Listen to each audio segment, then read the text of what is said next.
So this is the program for the weld gun.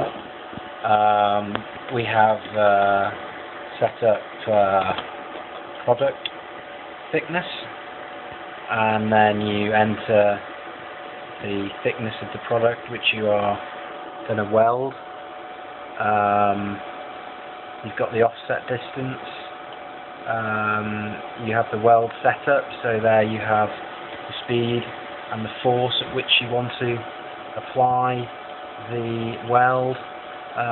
There is a homing routine, and yeah, just some basic screens for the operator to easily configure the weld gun.